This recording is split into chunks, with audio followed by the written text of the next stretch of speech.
안녕하십니까. 운동이 알고 잡다입니다. 오늘도 어김없이 한 제보자를 모셔봤습니다. 제보자님, 자기소개 한번 부탁드리겠습니다. 나다 10cm야. 제보자님, 나가 누구시죠? 나다 10cm야. 오태식이다 10cm야. 오태식이요? 그 돌아왔다던 오태식이 말입니까? 내가 10년 동안 사레레 어깨 운동하면서 울며 다짐했는데 니들 운동 유튜버들 꼭 그렇게 해야 했냐? 니네 그러면 안 됐어. 꼭 그렇게 내 어깨가 다쳐야만 속이 우려냈냐? 새끼들아. 저는 딱히 잘못한 것이 없지만 당신의 이야기를 귀 기울여 보겠습니다. 어떤 놈들은 사례를 할 때 승모근 쓰지 말라고 하고 어떤 놈들은 쓰라고 하고. 그래서 어깨가 다치셨나요? 그래 20cm야.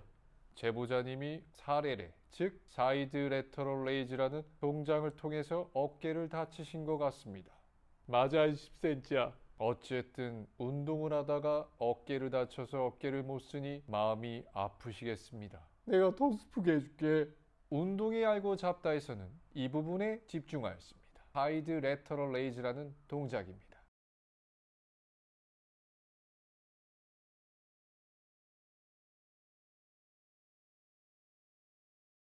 이 동작을 하다가 어깨를 다친 오태식 씨의 제보에 의해서 만들어진 영상입니다. 운동이 알고 잡다에서는 이 부분에 집중하였습니다. 사이드 레터럴 레이즈라는 동작을 할 때 어떤 운동 유튜버들은 승모근을 쓰지 말아야 한다고 가르치고 있고 어떤 운동 유튜버들은 승모근을 써야 한다. 오히려 더 발전시켜서 사이드 레터럴 레이저를 해야 한다고 표현하고 있습니다. 그런데 결과적으로는 오태식 씨는 어깨를 다쳐버렸다는 겁니다. 자, 그러면 이 사이드 레터럴 레이저를 통해서 어깨를 어떻게 하면 다칠 수가 있는지 그 사실에 대해서 면밀히 분석해보는 시간을 갖도록 하겠습니다. 자, 지금 잠시 자료 화면을 보겠습니다. 먼저 이 사이드 레터럴 레이즈라는 동작은 남자들이 어깨가 넓어지기 위해서 하는 동작 중에 하나입니다. 우리는 어떤 부분이 맞는지를 이것을 운동 역학적으로 한번 분석해 보았습니다. 바로 옆으로 팔을 들어 올릴 때 사용하는 근육들을 면밀히 따져봤단 말입니다. 이게 바로 어깨가 움직이는 모양입니다. 팔을 들어 올릴 때 쓰이는 근육들은 여기 대표적으로 보이는 근육들, 주동근인 삼각근, 승모근, 전거근들이 쓰입니다. 그렇다면 우리는 이 영상을 통해서 간단하게 한 가지 결론을 도출할 수가 있었습니다. 어떤 유튜버는 말했습니다. 승모근은 참여하지 않도록 해야 한다고 말이죠. 그런데 운동역학적으로 보니까 이 승모근이 개입이 반드시 될 수밖에 없었습니다. 역학적으로는 승모근의 힘을 빼고서는 사이드 레터럴 레이저를 할 수가 없다는 게 결론이었습니다. 그렇다면 오태식 씨가 사이드 레터럴 레이즈, 즉 사레레 운동을 하면서 다치게 된 원인은 무엇일까요? 사레레가 부상으로 이루어질 수 있는 문제는 정해져 있습니다. 이 사이드 레터럴 레이즈를 안전하게 하기 위한 설명을 위해서는 단순히 말로만 설명하기에는 어려울 것 같아서 이렇게 칠판을 준비하게 되었습니다. 자, 먼저는 이겁니다. 우리가 사이드 레터럴 레이즈, 즉 팔을 옆으로 들어 올리는 동작을 할 때 관절은 어떠한 변화가 일어나느냐면, 자, 첫 번째, 우리의 어깨뼈 견갑골입니다. 이 견갑골의 모양은 평소에 이러한 형태를 취하고 있다가 자, 팔을 이렇게 들게 되면 이러한 모양으로 변하게 되면서 우리 상완골두를 안전하게 지지하는 역할을 하게 된다는 것입니다. 자, 그런데 이것이 잘 움직여지지 않고 이 팔을 들 수가 있겠습니까? 없겠습니까? 운동역학적으로는 그것은 불가능합니다. 자, 그렇기 때문에 반드시 레터럴 레이즈라는 외전 동작을 하게 되었을 때는 이렇게 상방회전의 모양을 제대로 갖춰줘야만 되겠습니다. 자, 그러면 다치게 되는 가장 중요한 이유는 뭐냐면 이렇게 되면서 레터럴 레이저가 잘 돼야 하지만 이런 모양이 잘 받쳐주지 못하기 때문에 결국에는 충돌증후군 같은 질환이 발생한다는 것입니다. 자, 그것을 간단하게 이 뼈를 통해서 좀 더 얘기를 해드리자면 기본적인 견갑골의 고정된 모양입니다.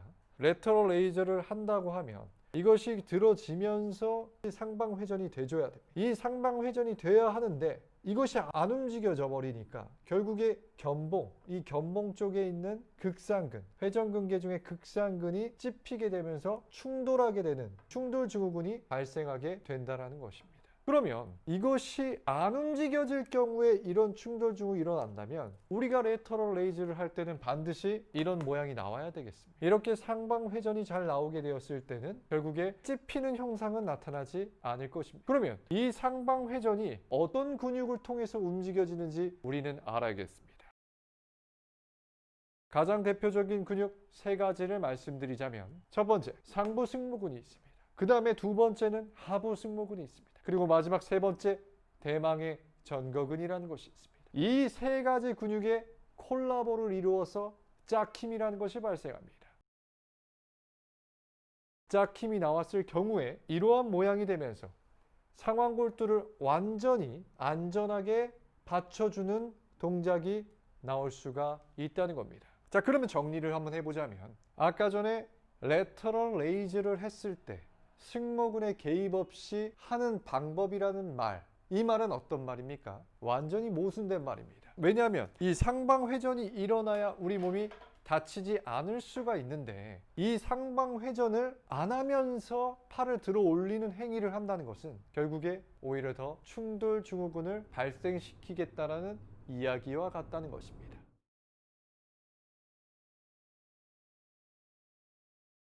자, 그럼 두 번째 혹자는 말합니다. 승모근을 단련을 해야지 결국에 어깨 부상을 방지할 수 있단 말입니다. 그래서 레터럴 레이즈를 90도보다도 더 많이 들어서 승모근에 자극을 줘야 한다 말하며 또 쉬러그라는 동작을 통해서 더욱더 승모근을 단련해 줘야지 어깨의 건강을 지킬 수 있다고 말합니다.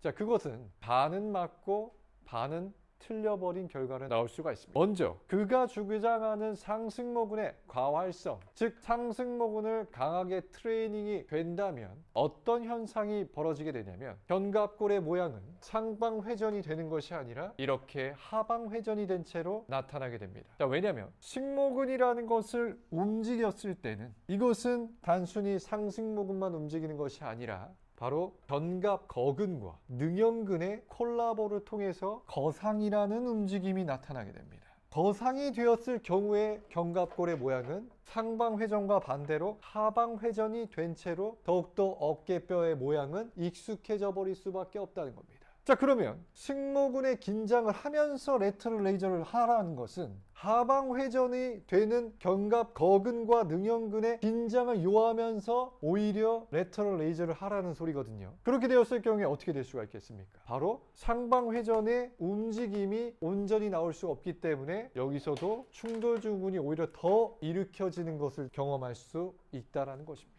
그렇기 때문에 이 과정에서 가장 중요한 것은 상승모근의 강화를 시키는 것이 아닌 바로 전거근의 강화를 통해서 이 상방회전이 온전하게 일어날 수 있도록 도와야 되겠습니다. 이것이 가장 중요한 관점입니다.